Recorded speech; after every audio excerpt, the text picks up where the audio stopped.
يا راغبا في كل علم نافع.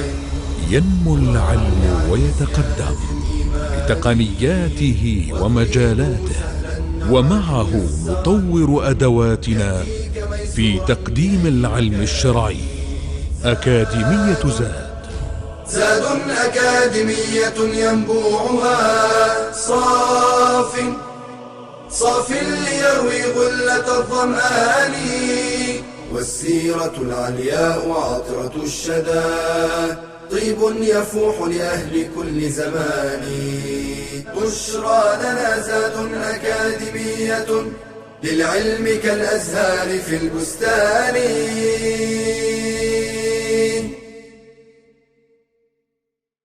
بسم الله الرحمن الرحيم. الحمد لله والصلاة والسلام على رسول الله وآله وصحبه ومن اهتدى بهداه. أما بعد. The Prophet ﷺ, as the perfect role model, dealt with his sons, daughters, and grandchildren in a very loving and compassionate way, that he did all what he could to please them, to make them happy, and to upbring them according to the Quran and to the Sunnah. And as we know, the Prophet ﷺ was blessed with 3 sons and 4 daughters. The sons, he had Al-Qasim and he had Abdullah, who also was nicknamed as Al-Tayyib and Al-Tahir. So this confused some historians of thinking that the Prophet had more sons than that. So there was Al-Qasim, there was Abdullah, and there was Ibrahim.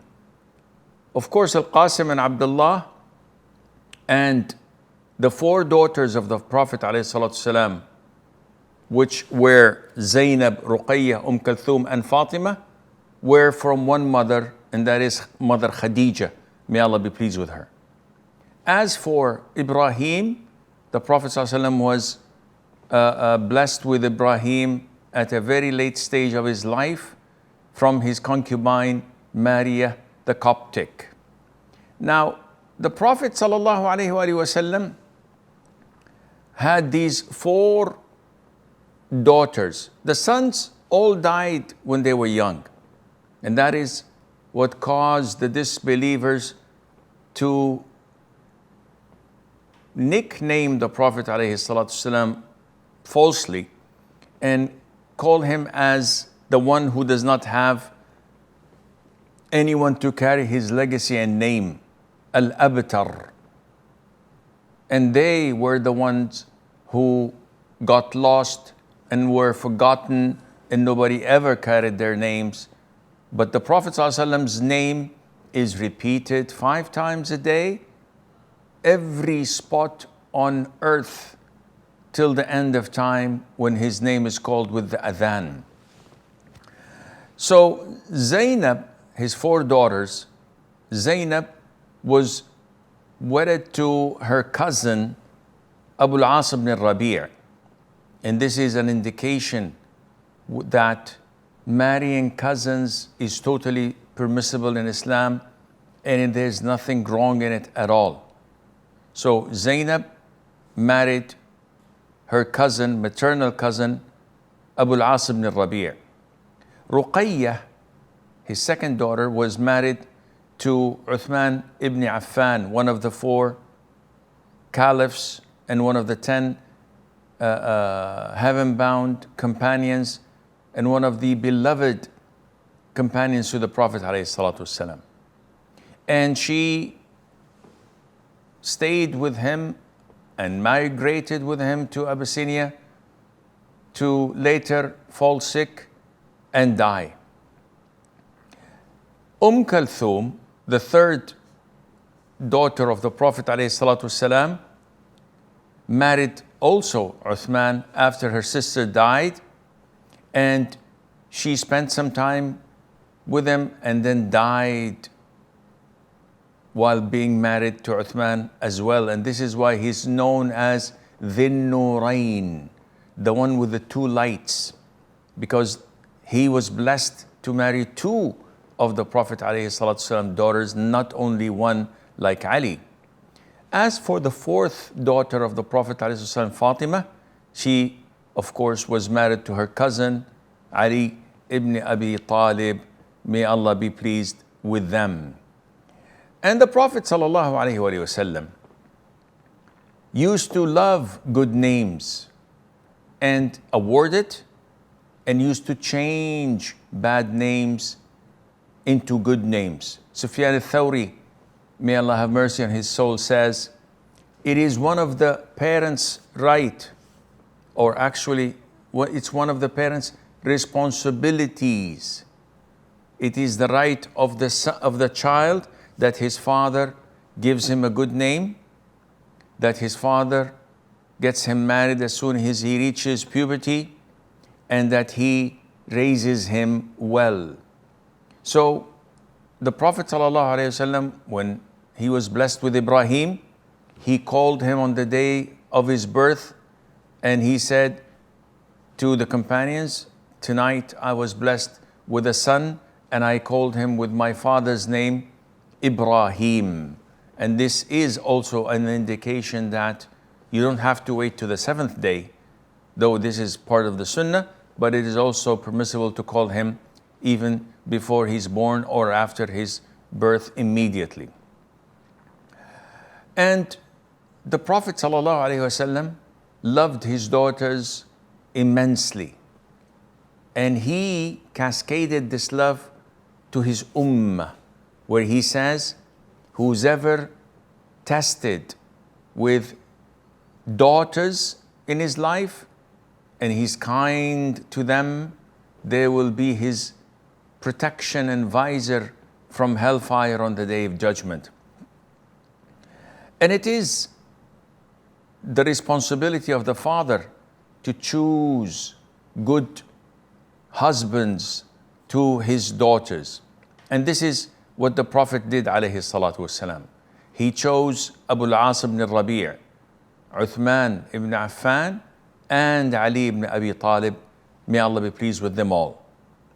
And the Prophet used to ask his daughters before getting them married. As per the hadith, when he went to Fatima and he said, your cousin Ali is mentioning you for marriage. So she was bashful and did not respond. And we know that the silence of a virgin girl when requested for marriage is her consent and approval, because this is how she's built. This is how Allah created such virgins to be bashful and shy, because it's not permissible at all for a father to marry his daughter to someone without her consent. And the Prophet ﷺ gave the best example in accepting dowries that were very minimal. And he said that the best in barakah, in blessing, when getting married, are those women who are the least in their dowries. And he used to assist his future sons-in-law. So when Aisha was married to Ali, the Prophet sent her to her home with what we could call today the furniture of her bedroom, and also a grinding machine and a water container and two big water pots, which is like the kitchen to them at that time. So there's no problem in the in-laws sending their daughter gifts or some furniture of the house if that would help their son-in-law, and it would be something that would make their life easier. And that is not considered to be a dowry given to the husband, like it's prevailing with the Hindus. No, this is totally unacceptable in Islam. Men don't take dowries from women or their families. It's totally prohibited. It's all on the shoulders of the man to bear the expenses. But if they give a gift to their daughter, if they help willingly and not as a condition and not being expected from them, there's nothing wrong in that, inshallah. And he used to take care of his daughters even after marriage. He used to think about their affairs and how their lives are going. When Ruqayya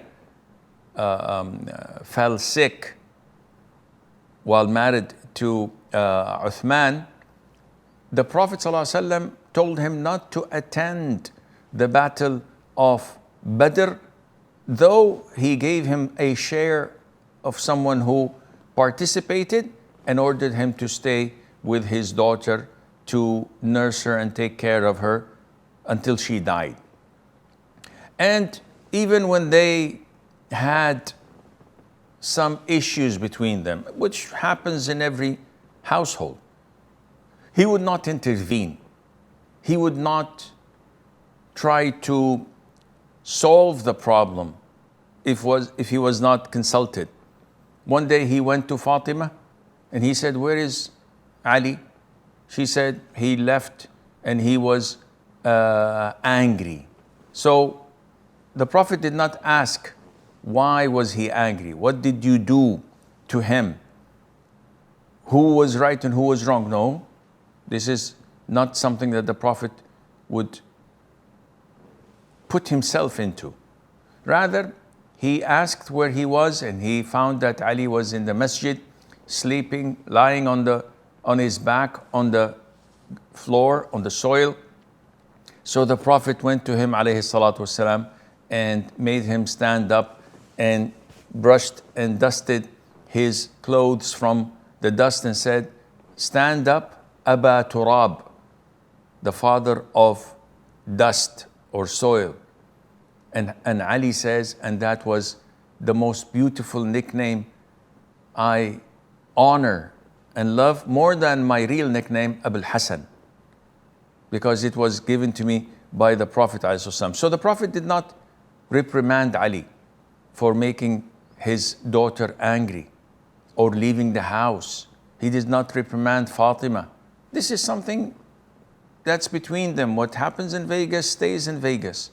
So this shows us how the parents and the in-laws should deal with the problems when there are problems in the household.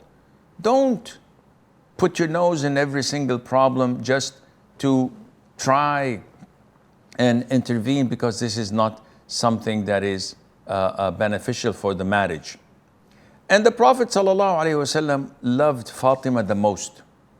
Whenever she came in, he stood up and said, "Welcome, my daughter," took her hand, kissed her between her eyes, and made her sit where he was sitting. And she would do the same to him whenever he enters. This expression of his love to his children, we need a lot of it to gain our children's trust and love as well. But also the Prophet drew the line, because there is no compromise in religion. He would say, "O Fatima, daughter of Muhammad, ask of me whatever money of my own, because on the day of judgment I would not benefit you the least." And he would say, "By Allah, even if Fatima, the daughter of Muhammad, were to steal, I would have cut her hand as a prescribed punishment for stealing money." And the Prophet used to also advise her to whatever is best. For example, when Fatima came to the Prophet asking ﷺ to give her a servant to help her in the household chores, the Prophet came to her and to Ali and said to them, "Should I not tell you about something that is better for you than a servant?" To say Subhanallah, Alhamdulillah 33 times, Allahu Akbar 34 times before you go to bed, and that is better for you than a servant, which means that it would give you the strength and the agility to go through the whole day without any problem. Likewise, the Prophet ﷺ would take care of his daughters even when they were on their dying bed, even when they died. How to tell Atiyah, the one who used to wash the women when they died, how to prepare their funeral. The Prophet would do that despite his grief without any problem, because this is how he loved them. As for his grandchildren, the Prophet had 8 of them, alayhi salatu wasalam. So he had Al-Hasan, Al-Hussein, Muhassin, and those were the sons of Fatima. Al-Hasan, Al-Hussein, they were the most beloved of his grandchildren to his heart. Muhassin died when he was young. There was also Kulthum and Zainab, and they were also daughters of Fatima. He had from other daughters Abdullah ibn Uthman, who was the son of Ruqayyah, and there was Umama bint Abil As, who was the daughter of Zainab, and Ali ibn Abil As, who was also the son of Zainab, but he died just before hitting puberty. And the Prophet ﷺ loved them so much and did not hide it, yet he showed the ummah how to treat his grandchildren and the etiquettes that accompanied the birth and the bringing up of such children, which we will talk about in the next class, inshallah. هذا والله أعلم ونسبة العلم إليه أسلم وصلى الله وسلم وبارك على عبده ورسوله نبينا محمد. يا راغبا في كل علم نافع ينمو العلم ويتقدم بتقنياته ومجالاته، ومعه نطور أدواتنا في تقديم العلم الشرعي. أكاديمية زاد أكاديمية ينبوعها صاف ليروي غلة الظمآن، والسيرة العلياء عطرة الشدى طيب يفوح لأهل كل زمان. بشرى لنا زاد أكاديمية للعلم كالأزهار في البستان.